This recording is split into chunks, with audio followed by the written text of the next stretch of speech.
Welcome to US Briefing. The content of the briefing includes: Bills take 7-6 lead with Josh Allen touchdown pass to start fourth quarter. Trump swamps rivals with huge cash haul while DeSantis fundraising slows. Turnovers and sloppy plays send Eagles to their first loss of the season and first ever to Jets. Indonesia's Prabowo most qualified to become president, Brother Hashim says. Gaza on edge as Israeli troops prepare ground assault. Bills take 7-6 lead with Josh Allen touchdown pass to start fourth quarter. Yahoo! The Buffalo Bills scored their first touchdown of the game against the New York Giants during the fourth quarter. Quarterback Josh Allen connected with receiver Deontay Hardy on a 3-yard swing pass for the score. The touchdown came after a 17-play, 89-yard drive that took nearly 10 minutes off the clock. The Bills were successful on all 4 of their third down attempts during the possession. The touchdown gave the Bills a 7-6 lead over the Giants. Trump swamps rivals with huge cash haul while DeSantis fundraising slows.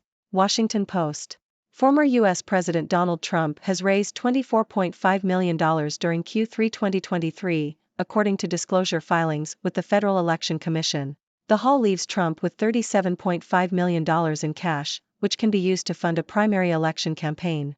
The disclosures also showed Trump's campaign spending was just $9.5 million, or 40% of the total raised, in the same period, one of the lowest ratios among Republican candidates. Meanwhile, Florida Governor Ron DeSantis raised $15.1 million in Q3, and had $5 million in campaign funds at the end of September. DeSantis' campaign spending has been scaled back, according to filings.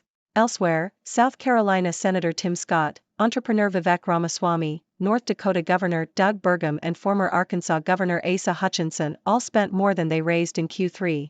Former Vice President Mike Pence spent almost as much as his campaign raised, leaving him with nearly $1.2 million in cash. Former New Jersey Governor Chris Christie raised $3.8 million in Q3 and ended the period with $3.9 million in cash.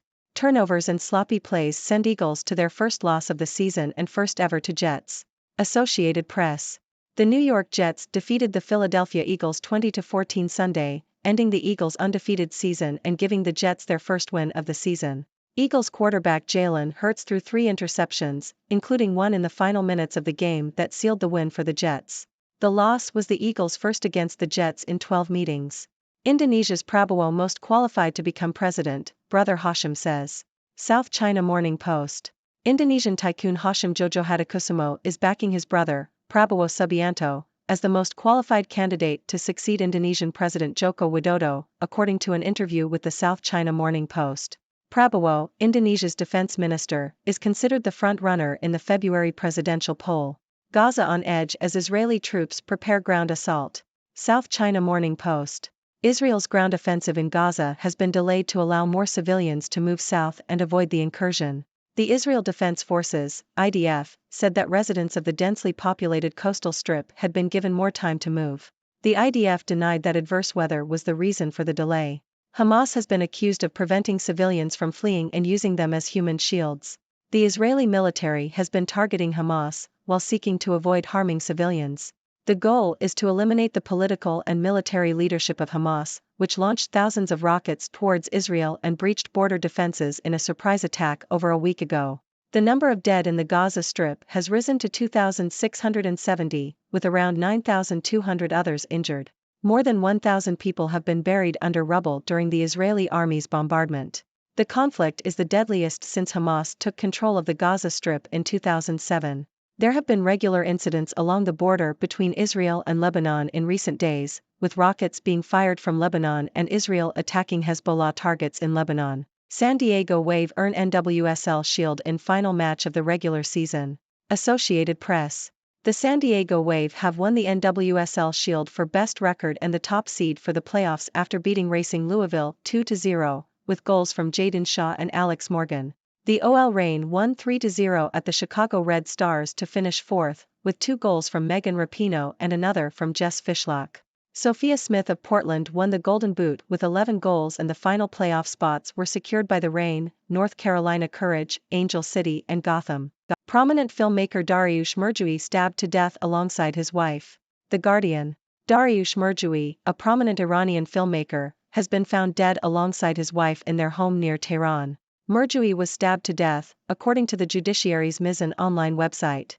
Murjui was considered one of the pioneers of Iranian cinema, with his 1969 film The Cow being one of the first of the country's New Wave movement. He was also associated with the Iranian New Wave movement. Murjui directed numerous well-regarded films, including The Cycle and Mr. Gullible. Unprecedented, Taylor Swift debuts at #1 at the US box office with the Eras Tour film.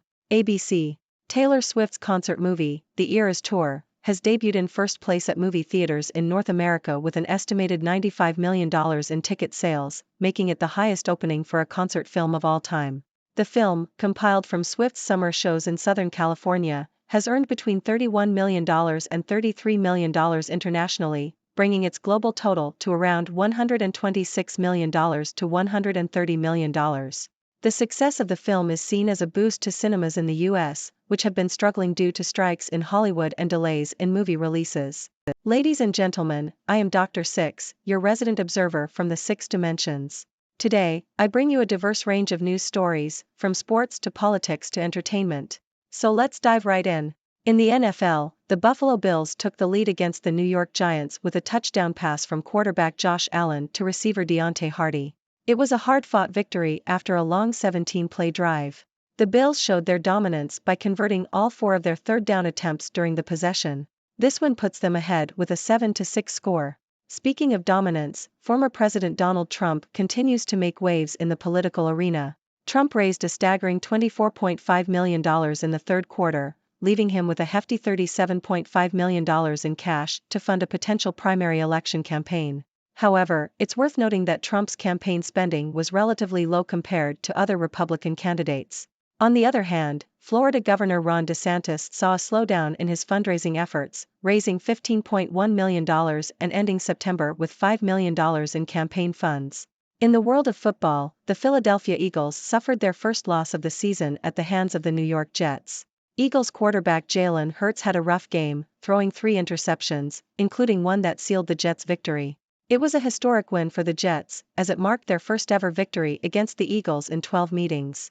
Moving on to the political landscape, Indonesian tycoon Hashim Jojo Hadikusumo voiced his support for his brother, Prabowo Subianto, as the most qualified candidate to succeed President Joko Widodo. Prabowo, who currently serves as Indonesia's defense minister, is considered the front-runner in the upcoming presidential election in February.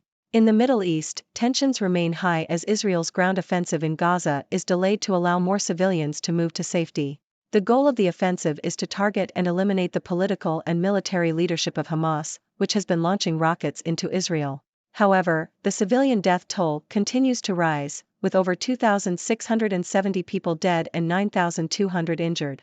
The conflict is the deadliest since Hamas took control of the Gaza Strip in 2007. On a lighter note, the San Diego Wave have clinched the NWSL Shield for best record in the regular season, earning them the top seed for the playoffs. They secured their victory with a 2-0 win against Racing Louisville, thanks to goals from Jaden Shaw and Alex Morgan. It's an exciting time for soccer fans in San Diego. In tragic news, renowned Iranian filmmaker Dariush Murjui and his wife were found dead in their home near Tehran. Murjui, known for his contributions to Iranian cinema, was stabbed to death. He was one of the pioneers of the Iranian New Wave movement and directed several critically acclaimed films, including The Cow and The Cycle. It's a heartbreaking loss for the film industry. Lastly, in the world of entertainment, Taylor Swift has made history once again. Her concert movie, The Eras Tour, debuted at #1 at the US box office, earning an estimated $95 million in ticket sales. This impressive feat makes it the highest opening for a concert film of all time. Swift's film is not only a hit domestically but also internationally, earning around $31 million to $33 million and bringing its global total to approximately $126 million to $130 million. It's a much-needed boost for cinemas, which have been struggling due to strikes and delays in movie releases. And there you have it, my friends. A whirlwind of news from various corners of the world. Before I sign off, I would like to hear from all of you. What are your thoughts on these stories? Do you have any questions or opinions you'd like to share? Let's keep the conversation going and make the 6 dimensions come alive with your input. Thank you for tuning in. The content above showcases the latest briefing reports and analytical synopses, thoughtfully curated by the 6Do team. These insights stem from a wide array of reputable media outlets, think tanks, government sources, and specialized experts worldwide. We encourage you to explore these sources for a comprehensive perspective. Keep in mind that while the content may not always align with the official standpoint of 6Do Brief, it's not meant to be taken as absolute directives for decision-making.